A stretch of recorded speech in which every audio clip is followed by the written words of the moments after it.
Welcome everyone to the Ethnicity Center seminar. I'm very pleased to introduce Professor Willem Schinkel from the Erasmus University, where he is. Just a moment. He is a professor of social theory at Erasmus University in Rotterdam.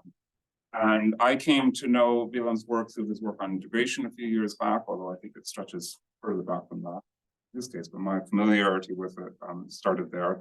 He's done stuff on, well, he's talking about migration tonight. He's written a lot in Dutch and English on questions of migration, integration,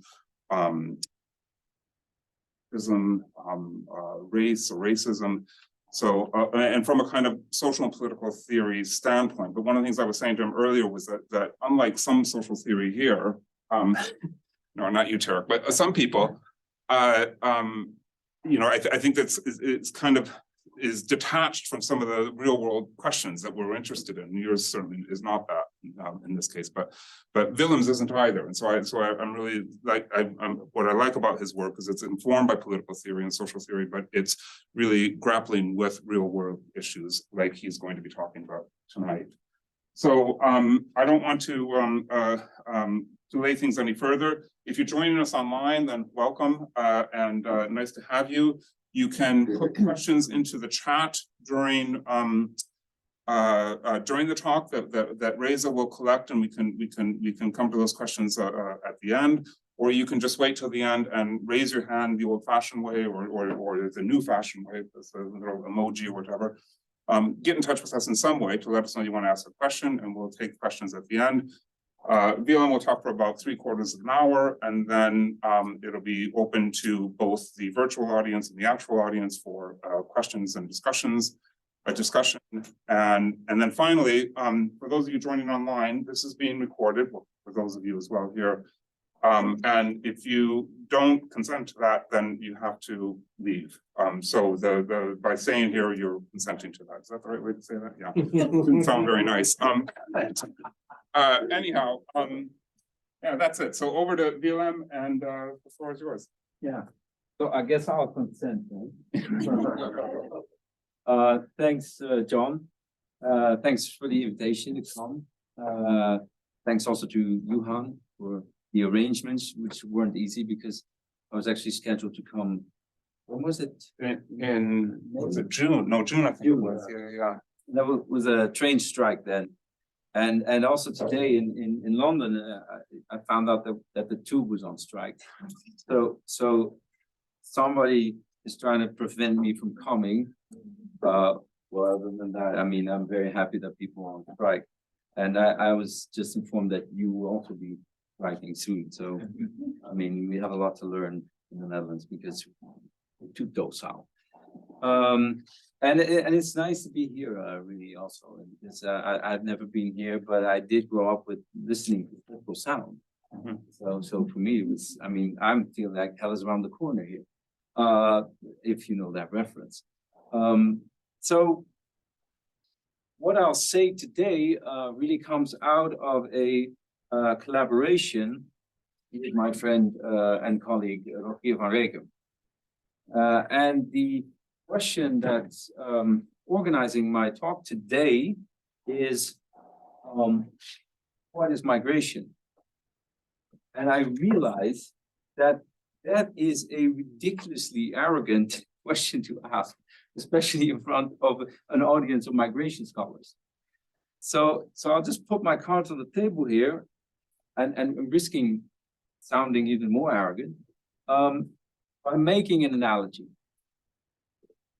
If a natural scientist were to conclude her explorations of what she finds in this room by assuming that it consists of tables and chairs, we would likely be disappointed because he didn't go beyond common sense and beyond prima facie experiences.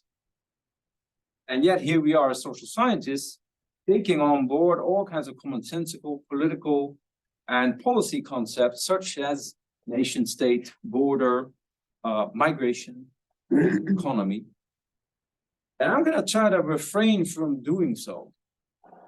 And I realize that it might be somewhat of a provocation, but I think that all of these concepts are in fact what Gaston Bachelard calls epistemological obstacles. So, I mean, I've made this a bit more arrogant, I realize, because I've made this comparison to natural sciences as if that's the real science, but still, I think it's a good analogy. Why stick to the concepts that the state hands us? Why not analyze what's actually going on when the state hands them to us? So I'm instead gonna very naively ask what kind of operations migration performs on our being together in the world. That's a very, I want to get down to that very basic question. We are together in the world, and what kind of operations are performed on that togetherness by the thing that's called migration? Because this is what migration does, right? Even when it would seem that there's no denying coexistence and relationality, there is an elaborate apparatus performing precisely that denial, separating what is already connected, turning settled people into people that are somehow still arriving, and calibrating their presence as really a ghostly form of absence. Now, if we ask the question, what is migration? It seems to me that there is an overwhelming and very problematic taken for grantedness, implicitly or explicitly, that migration is people migrating, moving from one place, usually a nation state, to another. But whether the movement of a body gets to be migration is not in the hands of that body. And migration is not simply people moving from one place to another. In a way, one cannot be a migrant. One can be counted as a migrant, even by oneself. And then even many who aren't moving, that don't move, still get to be counted as migrants. And I think that the instability of the signifier migrant is very significant here. Because migration really comes into view when it indeed comes into view. It occurs when people's mobility or location is captured by an official apparatus of registration. And one of the things that Rogier and I are arguing, and it's nothing new, I would say, is that the visualizing is the constitution. Migration is the accounting according to which these and these bodies that are originally from this territory are now in that territory.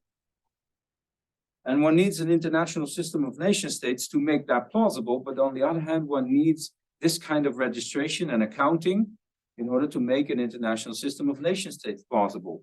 And I want to explain that a bit by making an analogy with birds, because representations of human migration and bird migration very often look similar in their migration representations. And they're often flowcharts that have meteorological origins. And this was the first one to ever appear in 1686. It's a map made by Edmund Halley.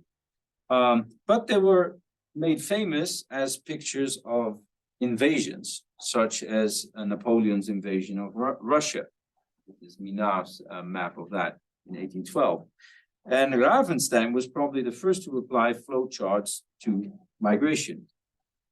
So these representations of bird migration and human migration look very similar. But of migrating birds and humans are treated in entirely different ways because the registration of birds and humans is very different.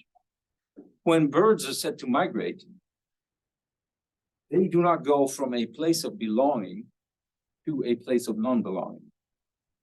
Their migration, you could say, is the enactment of the extended topology that is their habitat. So wherever they go, they belong.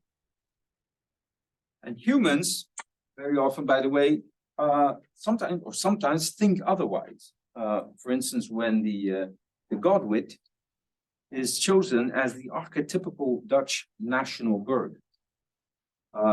Because the point is that this Dutch bird migrates, and those frequenting the Netherlands spend half their time in Africa. So it's somewhat of a mystery why this is the Dutch national bird. Maybe because it has a long nose that it sticks into everybody's hairs, which the Dutch are very good at. So it seems to me that this idea that where a body is, it simply is, makes perfect sense. Only once nation states are conjured up does it seem logical to assume that bodies can be in but not of a place, and that they not simply are where they are, but that there's something wrong with where they are, that they are not really there, that they belong elsewhere, that they should move on or go back, or that they should first integrate before they have really arrived where they are already located. And in the migration of birds, the reference space for migration is Earth. In people, the reference space is the international system of nation states. Now, instead of treating migration as a particular modality of movement, Rogier and I see compelling reasons to attend to a distinct mode of power that is associated with the formation of migration as both an epistemic and a governmental concern. And very often the epistemic and the governmental in terms of migration are very difficult to separate, and that is precisely the point. It's also important to note here that the migration accounting is an accounting that not only makes claims about the bodies of those it counts as migrants. It is always, and at the same time, a practice that gives an account of its own situatedness. It is from here, from this being in place, that those who come from there, those who are out of place, are counted. And that solidifies the plausibility of the historically contingent claim that the place from where this happens, the nation, has historical solidity. So we're dealing with a situation in which an apparatus of migration, of registration and accounting can successfully claim, register others as migrants, successfully to some extent. And what's crucial for me is that it's the enactment of that situation as a whole that should be given consideration here. So that means both the apparatus of registration and what it registers. So I'll look at this as a relation without subsuming the relation on the one or both of its terms, without acting as if, migration really starts with the migrant, as if the migrant is something that pre-exists the registration of migration. Looking at this constellation in terms of a relation that produces something. So neither the apparatus of migration nor the figure of the migrant precedes this relation. And that constellation has a particular genealogy that is related both to a question of labor and to a question of empire. I want to get into those issues. And as a window on those issues, I want to go back to one of the founders of the modern concept of migration, which is Ernst Ravenstein. Stein's key invention is to project a singular phenomenon beyond the empirical instances of his data. What he aims to demonstrate is the reality of an aggregated facticity, and does something really new there. Didn't exist prior to that. This aggregated facticity is migration, and he does so by establishing that the parish records that he draws his statistical analysis from do not merely add up to an accidental aggregate of movements, but when he graphs them according to net flows between conjoined parishes, they are shaped, this is what Ravenstein says, they are shaped according to recognizable patterns. And those patterns coincide with political economic processes such as industrialization, wage labor, and marriage, household formation. All of which are situated for Ravenstein in the internal dynamics of empire. And these are his famous currents of migration. So the crucial ascent of migration studies is here not the study of mobility, but the study of generalizable relocations that follow and feed labor's availability. In other words, migration is a concern not for the mobility that it assumes, but for the more or less predictable reorganization of settlement and its implications for labor, that is its probabilistic outcome. So Ravenstein really sort of invents a vantage point from which to look at recordings of movements in order to thereby visualize migration. And only from that viewpoint does it begin to make sense to calculate net flows, to add and subtract dislocations between bounded territories.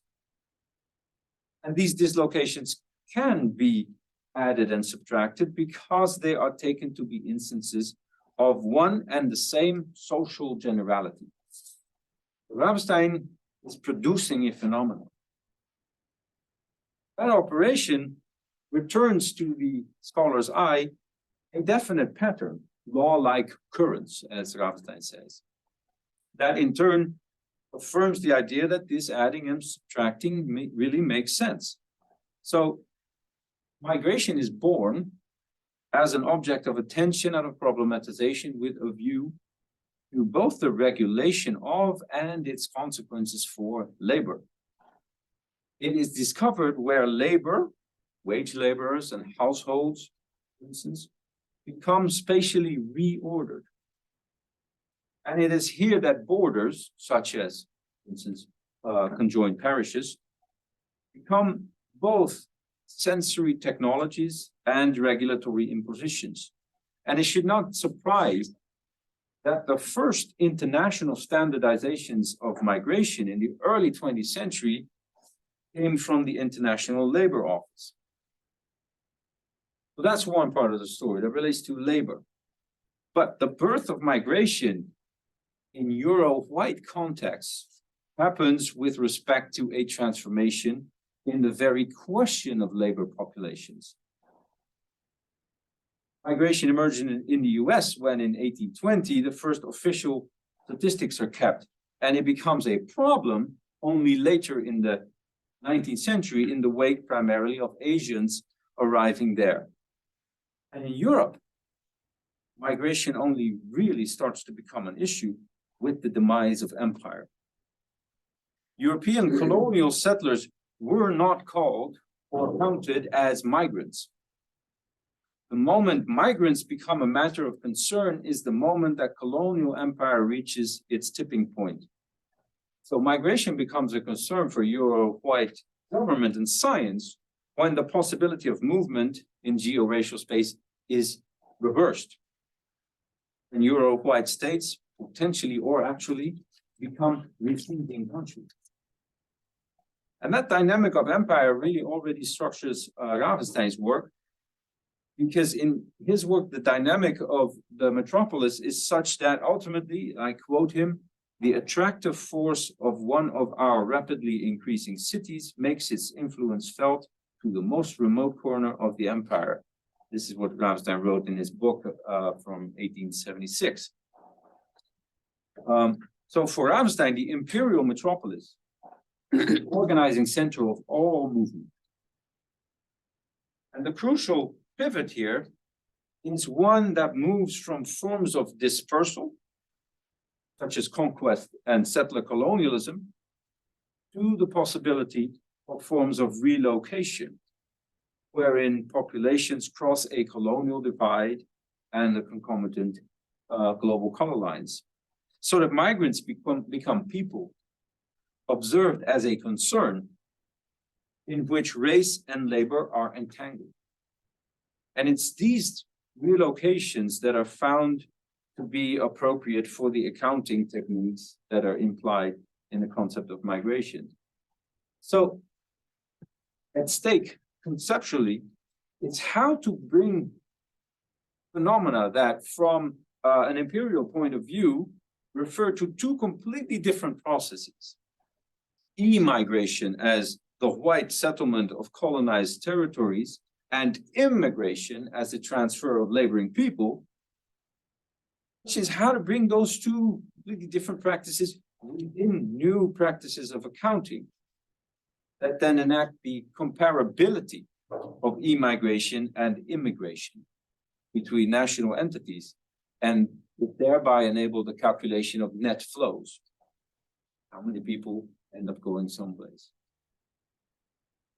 But once the world can become known as populated by migrants and natives, then the importance of governing the differential access to rights and citizenship of self-styled white nations takes on a completely new form. In other words, the concept formation of migration establishes, along with the practices of accounting themselves, the question how a loss of the imperial distinction between e-migration and immigration is to be managed. So what's advocated as a universal bird's eye view of migration is much better understood as the enactment of a new problematic of government, one that was already apparent in Ravenstein's experimentations with patterns of net flows. The motivating question becomes, what is gained and lost through migration? And more specifically, what do we, the natives, gain and lose through migration? Migration becomes a matter of national economic gains and losses, of comparable and subtractable quantities. So migration gets to have a kind of conceptual clarity here, not because it is known to affect the economy or public finances, but because it renders comparable and calculable what was previously qualitatively different, the relation between the European citizen and the colonial subject. So what we're dealing with is the introduction of a new question of coloniality and empire that carries the name migration. And one consequence of this perspective is that it really is an anachronism to speak of migration in the 10th or the 15th century. Just as it is an anachronism to say that Rembrandt van Rijn was an artist, when that concept still had to be invented, and when the infrastructures that would make it possible to differentiate artists from artisans did not yet exist. And so I think it is with natives and migrants. Now, what's the organizing logic of this administration of people and labor? Here's the key point. From this administrative point of view, migration comes to diminish, with each migrant counted, a world in which migration did not happen. Migration is enacted through a double accounting that sets off actual lives against the number of lives that would have been counted were migration not to have happened. So a migrant is simply this, someone who might not have been here. This is what you cannot say of a so-called native. But a migrant is somebody who might not have been here. And a first effect that this has is that while we know that we coexist here and now, we produce facts of this togetherness by archiving and keeping present an unrealized timeline in which this togetherness, migration, did not happen. And this is accounted for as the settled native population. The second effect is that these natives now have to live not only with themselves as natives, which is a new thing, but as natives with the addition of those marked as migrants. when people come to recognize themselves as natives, they recognize a coherence or purity that they at the same time recognize as under threat, as something the incursion upon which needs to be endured. So in the very way in which migration is born as a mode of accounting, it appears as something that requires certain sacrifices, because now we have to deal with people whose presence was not necessary, who might not have been here. And that needs to be straightened out, and it will cost something. In the language of economics, migration presents a native population with an opportunity cost. That is to say, the benefits that would have accrued to the nation in the absence of migration. Benefits that are now missed out on. So that constitutes a deviation from the assumed normalcy of a population that's simply keeping to itself.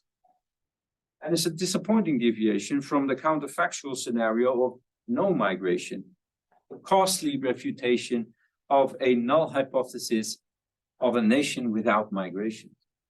In other words, and now we get to my title, migration is a modality of debt. This debt equals the costs incurred by the nation in the absence of the scenario, no migration. So migration inscribes with each migrant counted some outstanding debt to be settled, some opportunity cost or loss to be compensated. And while that loss is the loss of a counterfactual situation, something that never really took place, it never really happened, something that you could call the native scenario, the loss is very real in its consequences. And migration politics ends up being the history of controversies and interventions and resolutions that coalesce around the indebtedness of migrants and the management of the native demand to be satisfied. And any accounting of migration introduces this question of indebtedness, because migration could only have been registered, verified, and visualized through this administrative contrast between a world in which migration happened and one in which it did not happen, the world of the native scenario. And all of this plays out, and this is what I'd like to devote the last part of my talk to. All of this plays out in both a moral economy of migration and a money economy. And perhaps the most acute example of a moral economy of migration is the question of gratitude. In her study of Somali refugee settlement in Maine, in the US, Catherine Westerman describes this politics of gratitude. It says, common question from the audience at public presentations offered by Somalis to explain their history is, are you grateful to be here? People have suggested to me that Somalis should publish thank you letters in the local newspapers to let other Lewiston residents know how grateful they are. This is a kind of asymmetrical and continued repair of loss that is required in migration. And it ties to the emergence of notions of earned citizenship that you probably know from the UK as well, and of the need for enculturation programs. Not only is presence, being there, coexisting, something to be earned, which means to repair some loss at the side of a native public, but the performance of effort on the side of migrants, for instance, by completing an enculturation course, is significant precisely because it indicates a recognition of and submission to the relationality of debt. So I think that's why critiques of enculturation or integration programs as assimilationist, while not necessarily wrong, tend to fall short not only in assuming that assimilation occurs between two distinct entities that pre-exist the call to assimilate, but such critiques also fail to recognize that the performance is what counts. We all know that acculturation courses are completely nonsensical, but people need to be seen to be making the performance. That is what counts. Central is the effort, which is an equivalent to the payment of a debt, an investment that the migrant needs to be seen to make, making up for the imposition that she's considered to be in the economy of migration, making up for the fact that the presence of the migrant means that the native scenario, the nation without migration, did not realize itself. So if these examples illustrate how indebtedness plays out in terms of a moral economy, migration as debt is also at play as a money economy. The cost of migration is widely present in research programs and controversies over the fiscal sustainability of public spending, for instance, and the distributive effects of on households and enterprises. And the ways in which people try to perform such calculations turn out to be complex, because costs of migrant accommodation must not only be diminished by any realized benefits of their availability, but also, and it's the key thing, offset against a cost-benefit analysis in which migration never took place. So how to do that? Well, economists typically capitalize on natural experiments. So they seek out a chance event where they can offset the native scenario, no migration, against the sudden influx of migrant workers. Famously, for instance, the 1980 Mariel boat lift in Cuba and the influx of Cuban migrants to the US.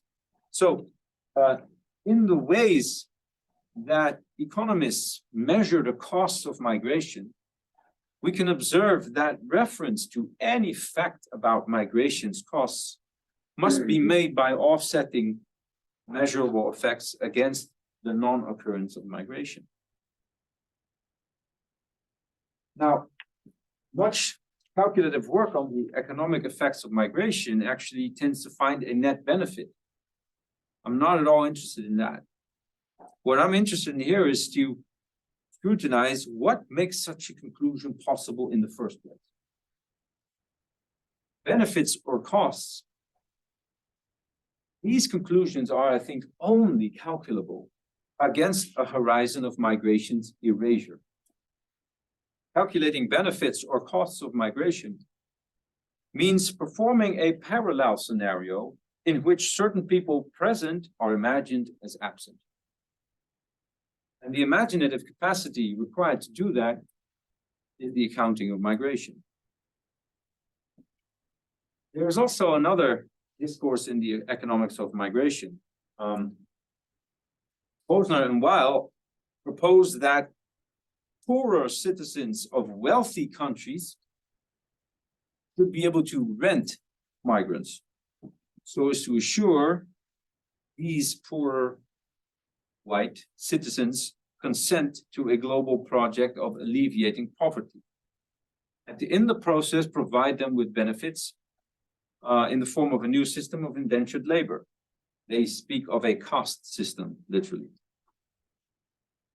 In this scheme, migrants' rights would be curtailed so as to continue to signify white superiority in this system of what is framed in humanitarian rhetoric as patronage.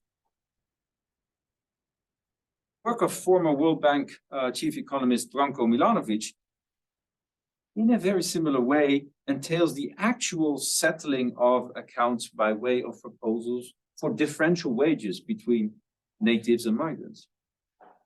So all of this goes way beyond calls for a hostile environment or a sober reception regime, because Milanovic really sees the actual setting of asymmetric rights and wages.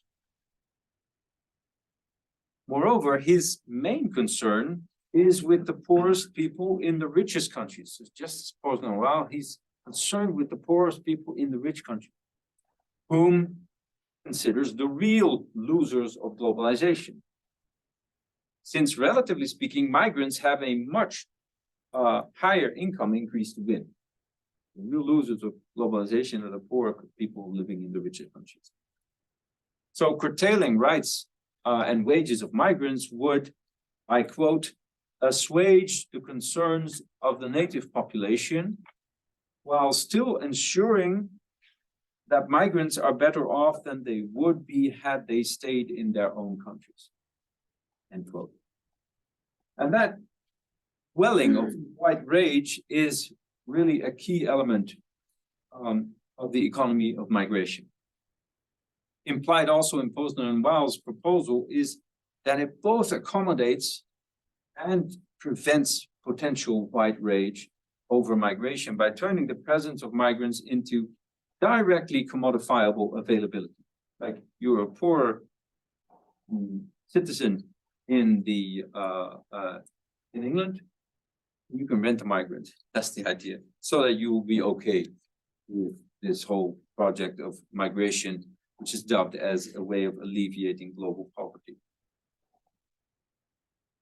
So it gives you directly commodifiable availability of labor.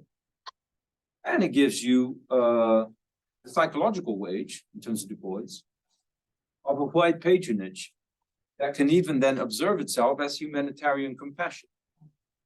Now, in practice, this moral economy and the money economy are thoroughly entangled. Milanovic, for instance, also recognizes the slim effect of migration on wages, but then he continues to balance in one and the same accounting move economic factors and, here's an economist talking, the preservation of cultural norms, he says. So one option that Milanovic offers is to make immigrants pay higher taxes. And as Gurminder Bamra concludes about this, I quote, notice that the world's poorest are asked to pay taxation to support those within the 75th to 90th percentile, end quote.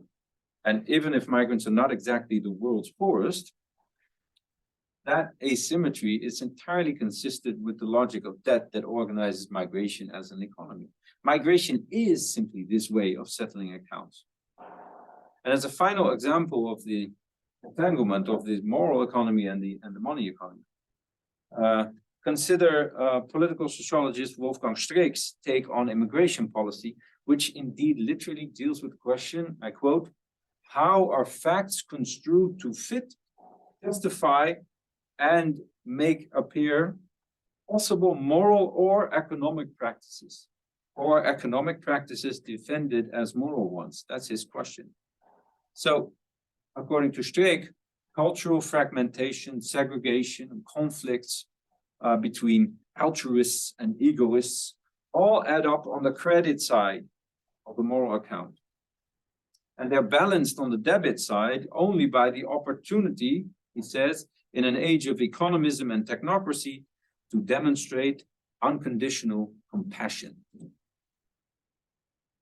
As Streeck says, even economists emphasize the importance of morality in these matters. He says, even economists given to cost-benefit analysis warn against completely ending resettlement, by which he means migration, as this might allow voters to forget about faraway misery, making it politically more difficult for governments to support victims of war and starvation abroad.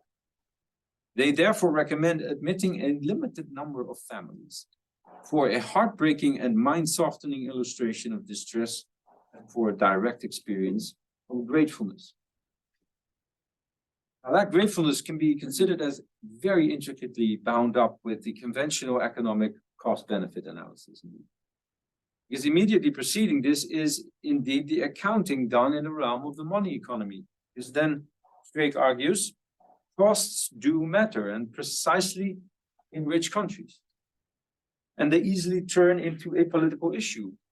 And he says, under optimistic assumptions, The fiscal costs of integration may be recovered at a later time, once immigrants have jobs and pay taxes. Question is over how long this takes.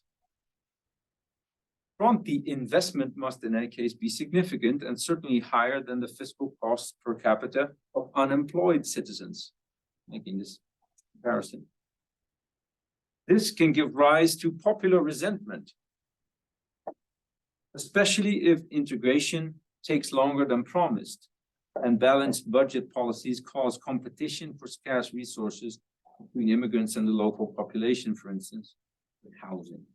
And I highlight his argument here because I think it is a very common argument, even an assumption. It doesn't have to be made explicit in liberal discourse as such. This is basically how liberals think about migration. Too much migration will cause native resentment, animated by a presumed mixture of racism and anxiety over competition concerning housing or more frequently mentioned labor. And in line of this argument, or in this line of argument, it's again white rage that's mobilized as a cost of migration.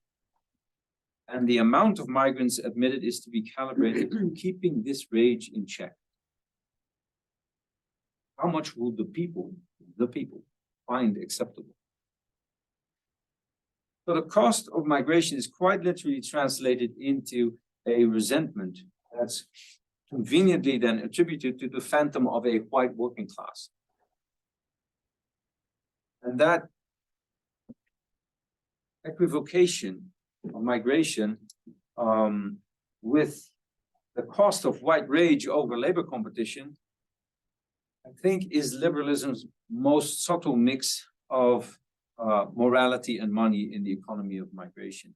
And it's also part of liberalism's dance with fascism. Now, the most rudimentary fact enacted in all of these accounts of migration as debt is the knowledge that migrants are people who might not have been here. So any data point entered into the administrative infrastructures of migrations accounting begins to, at the very least, configure an imagined national demography in which migration didn't have to happen. Migration towards the metropoles of colonial rule can then begin to be envisaged as the arrival of people that we, the natives, need not have taken into account if they hadn't crossed our borders.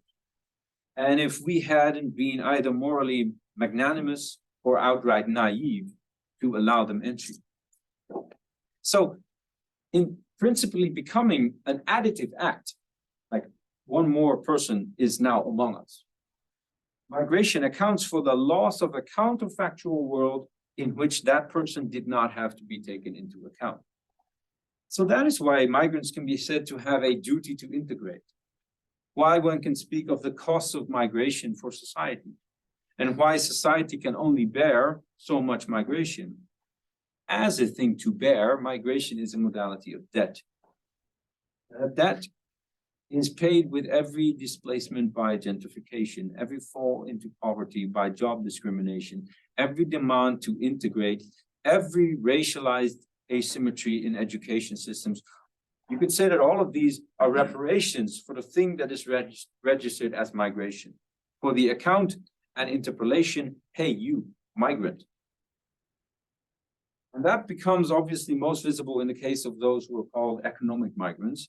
But the genealogy of migration that I've sketched here means that the coding of some migrants as economic shouldn't blind us to the logic of the economy of migration as such, which is the logic of debt. And just to end with a question for ourselves, because my question to scholars of migration is simply this: why are we invested in this logic? Why be invested in this logic?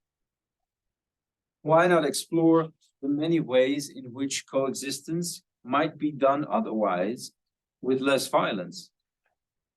And I hope to have given some impetus to redirecting us towards those kinds of questions.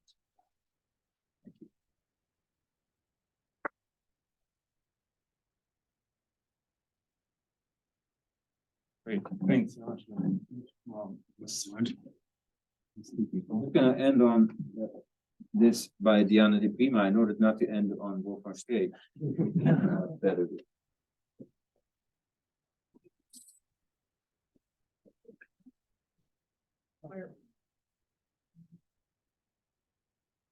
Oh, sorry.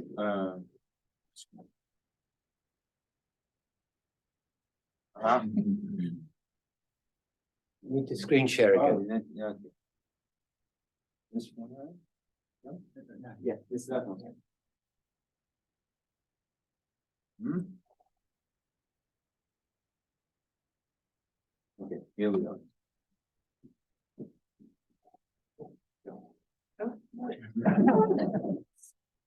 Leave it just for a moment, and then you can go back. Yeah.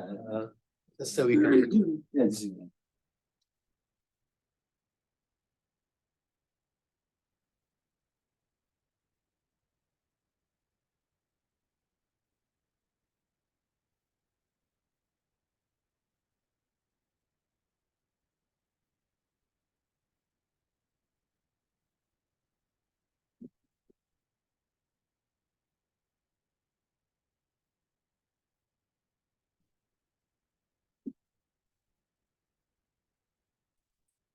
Maybe now you can stop the screen share so that the people online.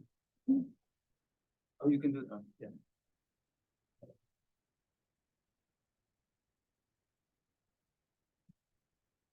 Let's close that. Yeah. How about you do that in the background, and I'll start taking questions from anyone who has questions. Floor is open. Okay. Yeah, thanks for that. It was really thoughtful. And I'm interested in that idea of gratitude, that migrants should be grateful. And so in Britain, the response to Ukrainian, and before that to selected people from Syria, was based on gratitude rather than, there was no pretense of it being based on the rights of the UN Convention in 51. And yet that is commonly framed as that really positive, as if the response to Ukrainian could be something that the rest of the migration sector should be learning from because it's so positive. And yet that positivity is entirely based on gifts. There's no rights. No Ukrainian that comes here has got a right to be here. It's completely based on gratitude. So I'm wondering what you think about that, the difference between the two responses based on the response based on gratitude or based on sort of based on rights, but much more clinical. Well, thanks for that. I mean, I would say that I'm not sure if the distinction is actually that absolute, and if not, there was all along a conception of liberalism extending its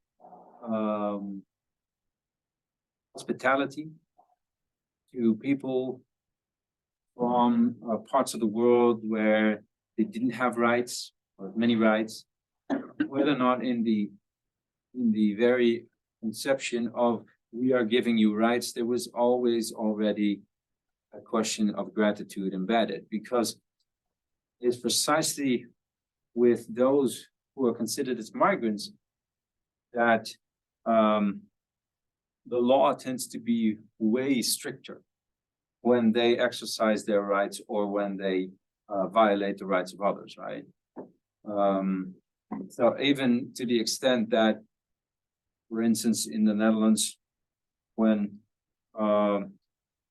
the filmmaker Theo van Gogh was murdered by a Dutch-Moroccan man, the Moroccan community was asked to distance itself from the act. And you can only do that. You can only ask people to distance themselves if you assume that they are initially close to it, right?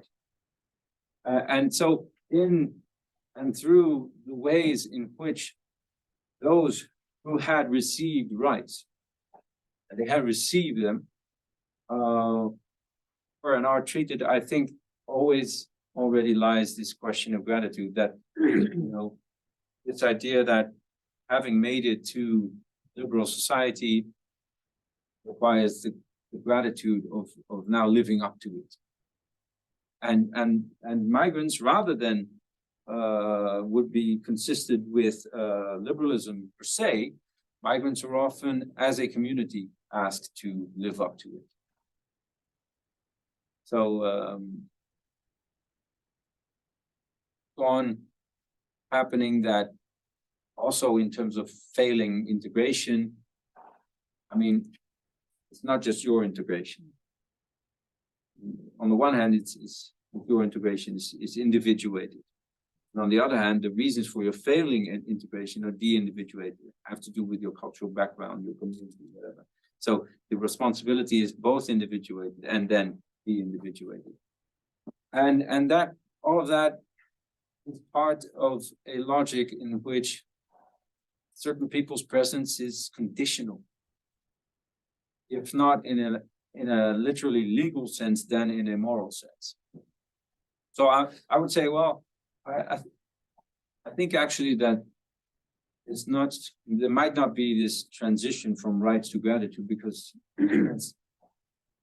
gratitude was and is embedded into the very extension of rights, and the very magnanimous gesture of, okay, we are opening the doors of paradise for you, which is liberal society.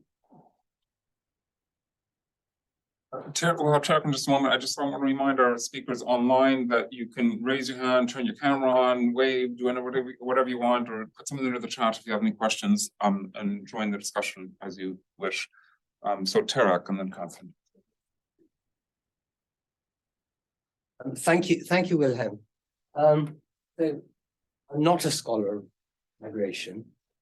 I work with a concept of like a theory of political multiculturalism, which presupposes, is, you know, sociologically or historically presupposes a background of migration. So it's about post-immigration multiculturalism. But it works with the concept of citizenship. And so integration becomes part of a larger theory rather than a standalone concept by itself.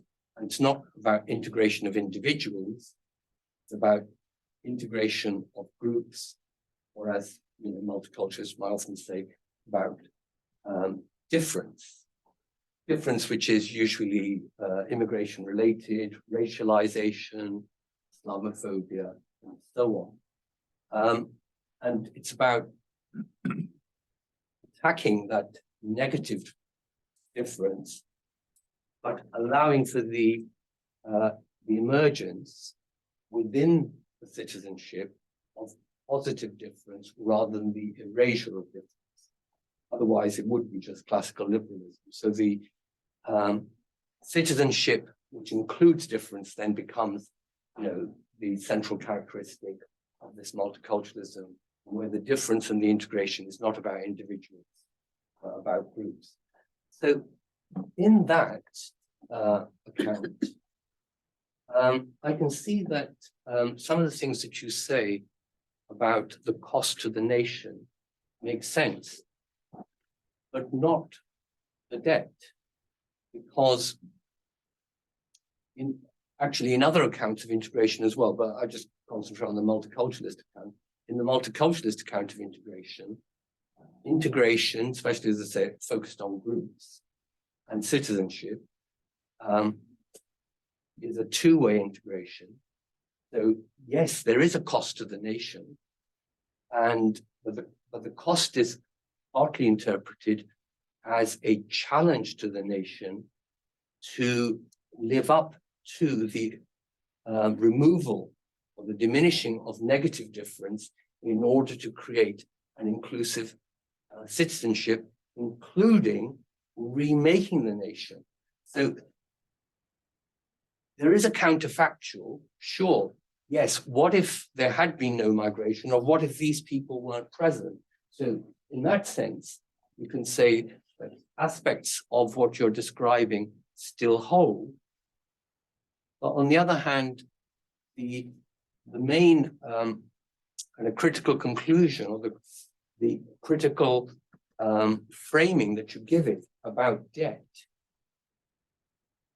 as far as I can see, is something that multiculturalism doesn't involve.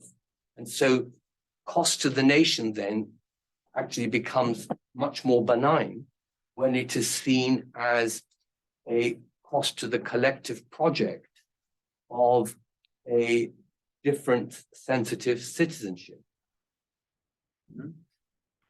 Thanks. Yeah. So, I'm somewhat familiar with that position, partly because already when I was a PhD student, I read one of your books on one of the volumes that you edited. That's long ago, 20 years ago.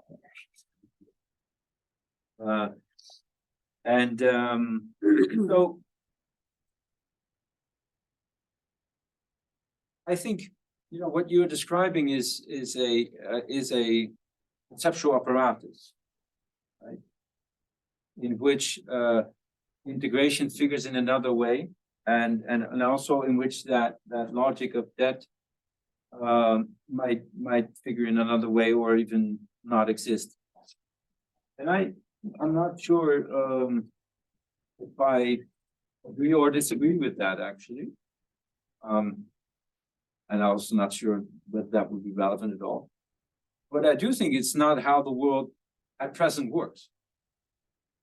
So I do think that that model is not the model that we see playing out across Euro-white nations at the moment. So it could be that that model would be a significant improvement in terms of, you know, what I mentioned as, in conclusion, finding a mode of living together with less violence. It could be that that model is a significant improvement, but it's not how the present works. And then we get to a more difficult, or maybe fundamental question, which is whether one has significant faith in liberal society to transform itself in such a way, which I guess you would have. And there I would perhaps diverge, because I think this is, for instance, one reason why I never want to speak about in terms of a concept of exclusion, because exclusion is a way to pretend that all of the things that we're talking about are not internal to liberal orders, that they are mere inconsistencies of liberalism that is waiting to shore itself up to overcome its contradictions. Whereas I think that liberal subjects can only emerge in entanglement with an always already internal access, which is named migration, but really ultimately it designates people that are more readily exploitable, that are candidates for premature death, as we see happening on the Mediterranean, for instance. I mean, tens of thousands of people have been drowning in the Mediterranean in order to protect European curative culture or labor markets or whatever. Why? How is it that there's no ethical crisis? Why is there no ethical crisis? The answer is that their death is integral to the workings of racial capitalism. So if liberal society is wedded to that form of capitalism, I would be pessimistic about its capacities to transform itself towards the way in which you describe multiculturalism. While I would not say, though, that that ideal that you described, which is also, I think, a very much a counterfactual ideal, cannot play a role in having us imagine otherwise. So I think there is real value in conceptualizing such a counterfactual model, but I think that at present it is indeed counterfactual.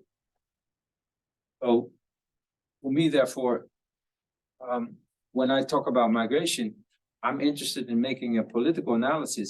And a political analysis of migration for me is not an analysis of the politics of migration. It's an analysis that makes clear how what we understand as politics per se is possible only under the condition of the production of the migrant as a candidate for exploitation and for punitive death. Because, I mean, this is somewhat harsh maybe, but this is I think the ultimate conclusion of the idea that a migrant is somebody who might not have been here. Is if you are a migrant, it means that you live under the sign of your virtual erasure, right? And that is communicated very vividly in Europe at the deadliest border of the world, which is the Mediterranean. It's communicated very vividly that if you are here, that's only because you've survived that. So you are never beyond what Denise Ferreira da Silva calls the horizon of death.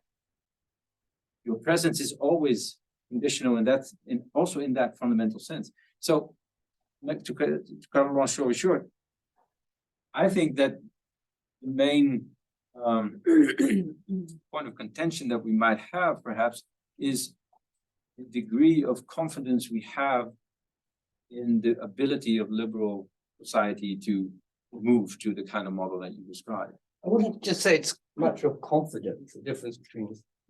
I think you have a very sharp distinction between is and ought. You think you understand, or you're offering an understanding of the logic of how the world is, and everything else are counterfactuals and ideals.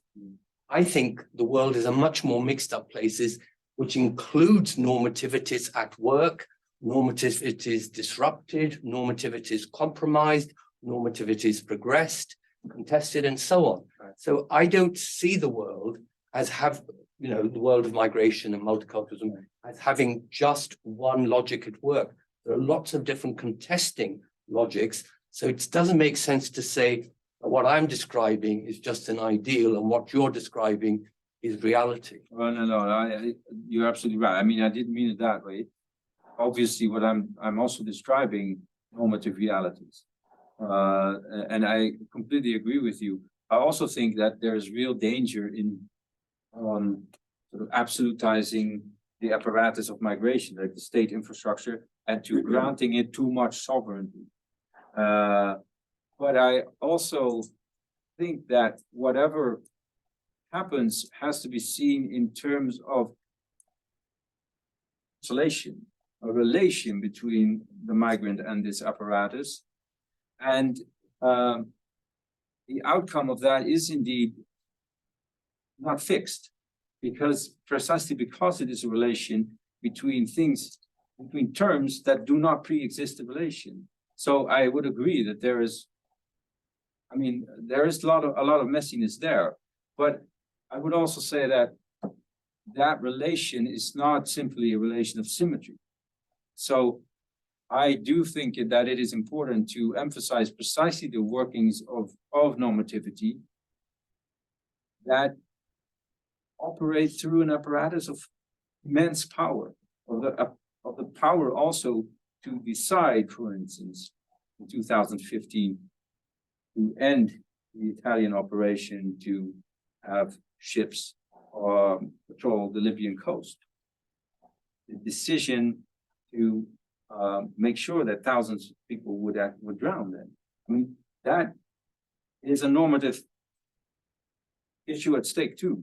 So there are various normativities at work, and I do think that it is important to attend to the ones that are backed by very asymmetric forms of power.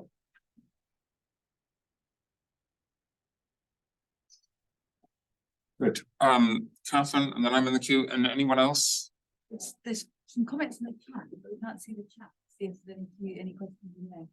Yeah, well, Reza has. Where's it got the laptop? Where is it? Yeah, I don't know, but Catherine, let's go to your question, and then we'll sort out the chat.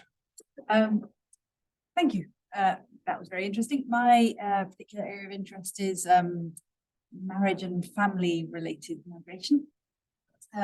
And you talked quite a bit about, well, migration and refugees, but back at the beginning you mentioned Rovenstein and reproduction and marriage related movement.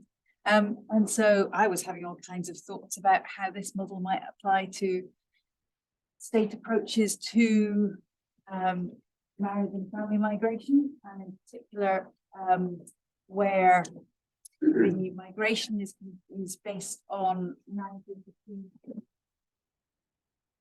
citizens.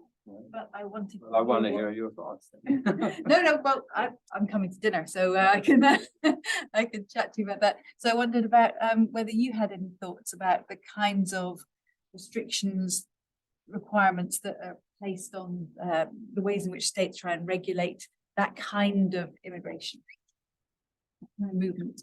Yeah. Actually, because what you're saying takes me back to the paper that I wrote more than 10 years ago, I think.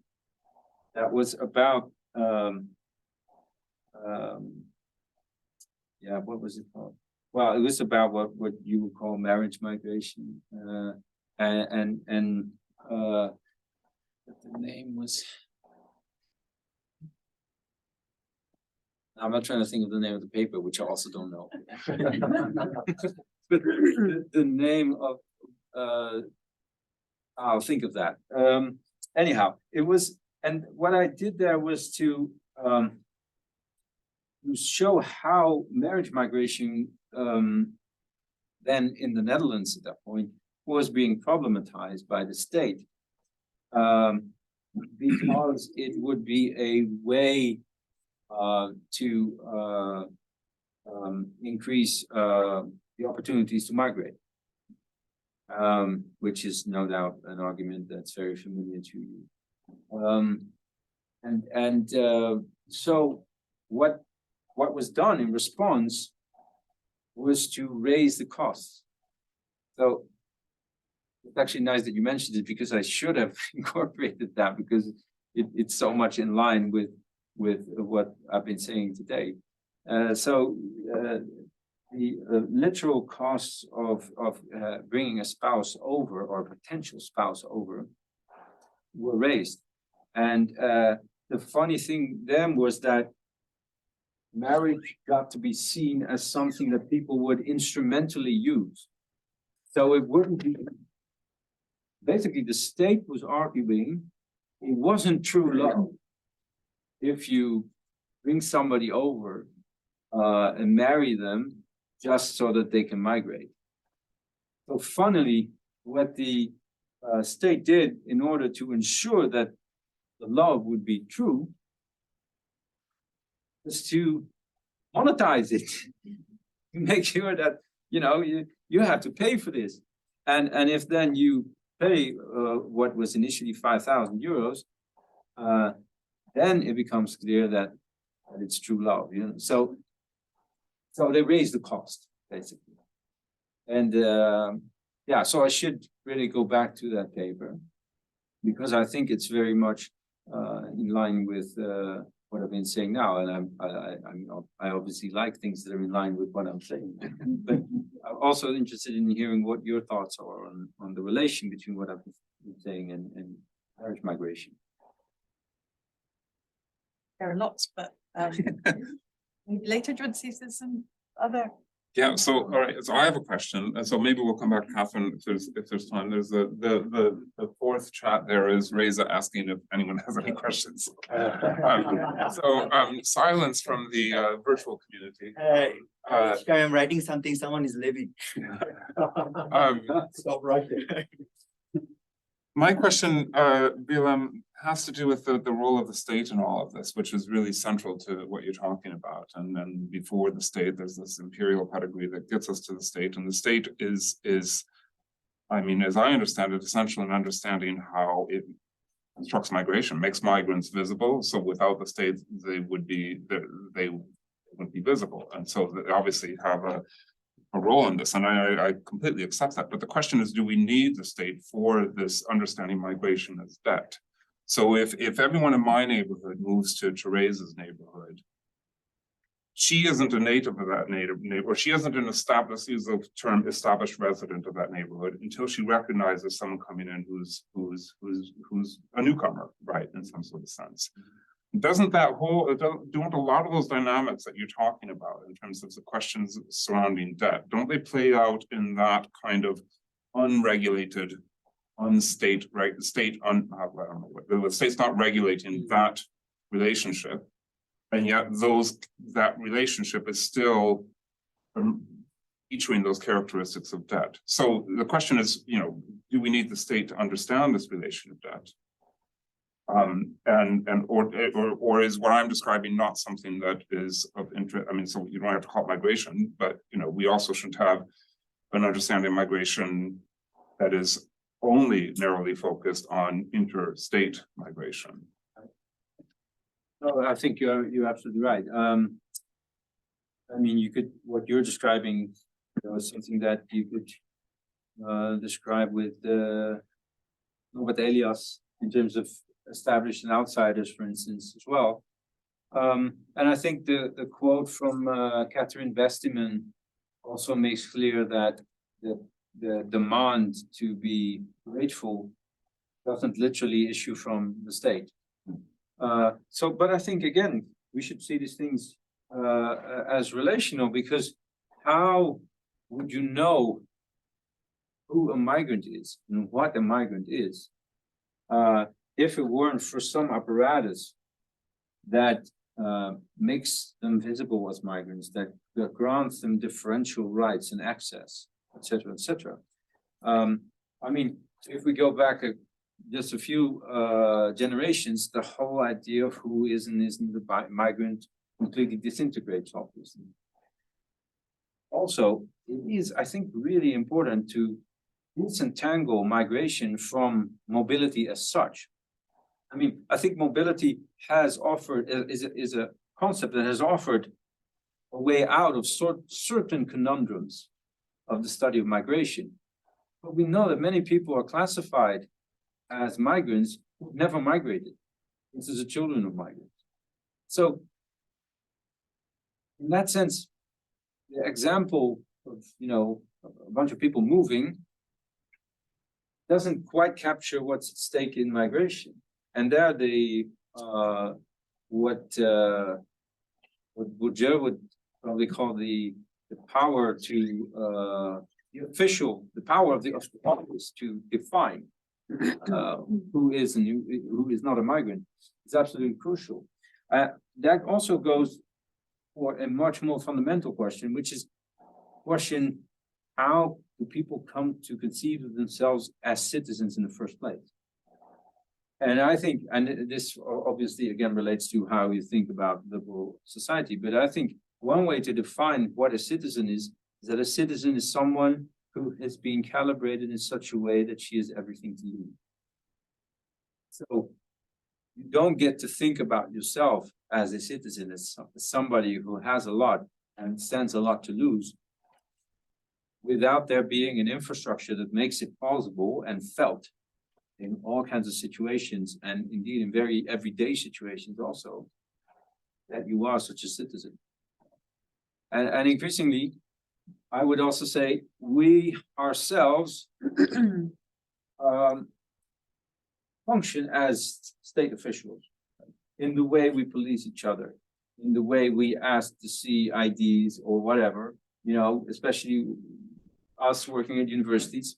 We have been very well trained in policing each other, and it makes me think of in the US, George Floyd.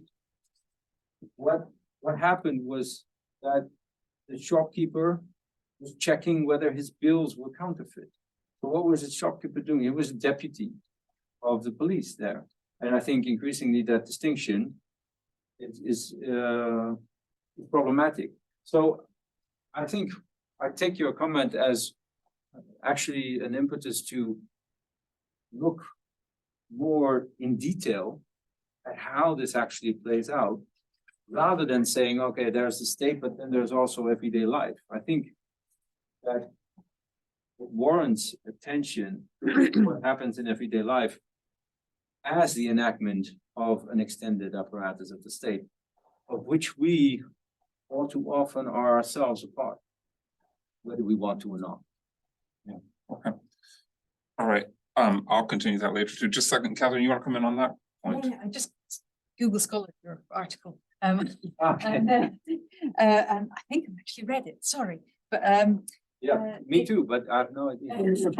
but it's focused on ethnic minority transnational marriages. A transnational marriage, that was the concept, So transnational. it's focused on ethnic minority transnational marriages. So in the Dutch case, Moroccan, for example, Moroccan and Turkish, I think. Dutch, Moroccan and Turkish people bringing in partners from Right. Morocco. And that's a kind of very racialized, that kind of marriage is often racialized as a continuation of migration. It's a chain migration. Even if the person is a citizen, their parents were citizens, it's conceived of sometimes as this kind of chain migration. Whereas I guess I was thinking more of marriages between people who are conceptualized as natives and people who are potential migrants, who would potentially migrate because of that marriage, where the native is often expected to earn the right to bring in a migrant to be their spouse. Right. And so there's a whole other constellation of ways in which it might relate to the kinds of arguments that you were. All right. Well, you know, I would be very interested in thinking about that further. And so if you have any stuff written about that, yeah, I want to see it. Okay, so we've got, I've seen Rebecca's hand go up, but we've got one question here, a real question. I mean, not that yours isn't real, I mean, not to raise asking people if they have questions. I think, is that you, Dennis? Are you there? So. Good evening. Yeah, that's not really a question. It's rather a comment trying to understand. From the previous thing, so I'm sorry, it's a little bit out of order, but would you like to come back to that issue? I can read it out as well, or do you want to just kind of move on? What are your ideas? Well, yeah, let me try to phrase it as a question, because I was trying to understand the topic of the lecture as migration as debt, and I kind of constructed my thought back to the Museum of Irish Immigration, which I visited recently in Dublin. And because the title is so catchy, I thought that if migration is really debt, then United States really owes Irish people quite a lot of money or some kind of services. And then I realized that, well, the museum itself explained that Irish people were involved in the building of the state in the United States. So I guess that sort of counts as paying back the debt. But probably not everyone is lucky as Irish to come into the right moment when the new state is being built. And is there a way of compensating that logic in a way to not so lucky migrants? Thanks.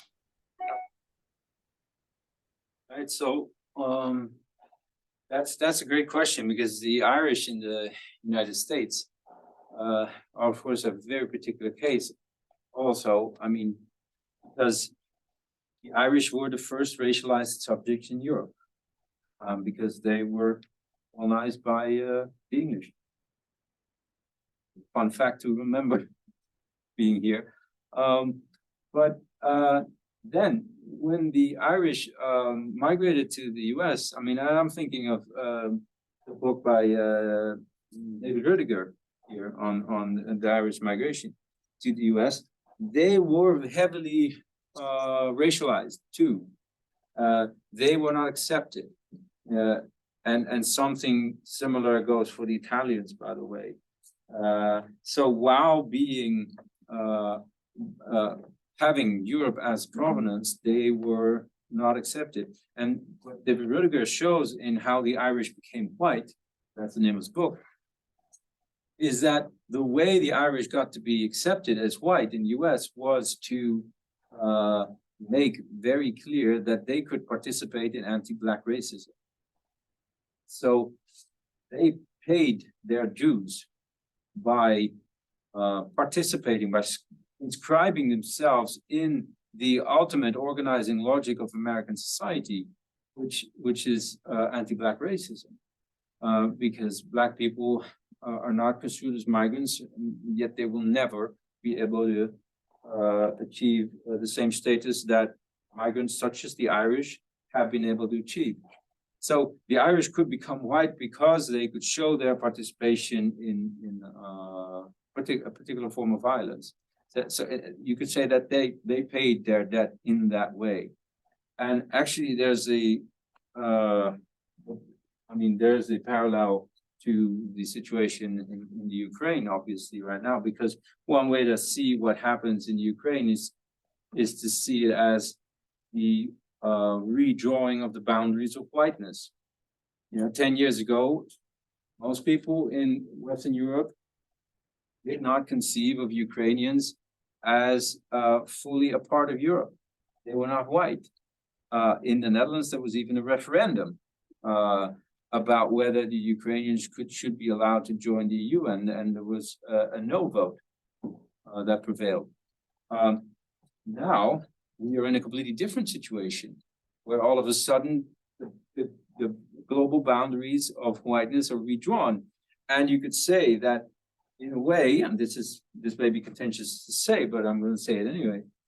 The Ukrainians at the border really paid what James Baldwin called the price of the ticket of whiteness by torturing African migrants who wanted to escape Ukraine like Ukrainians, but were left to stand in the cold and were beaten, etc.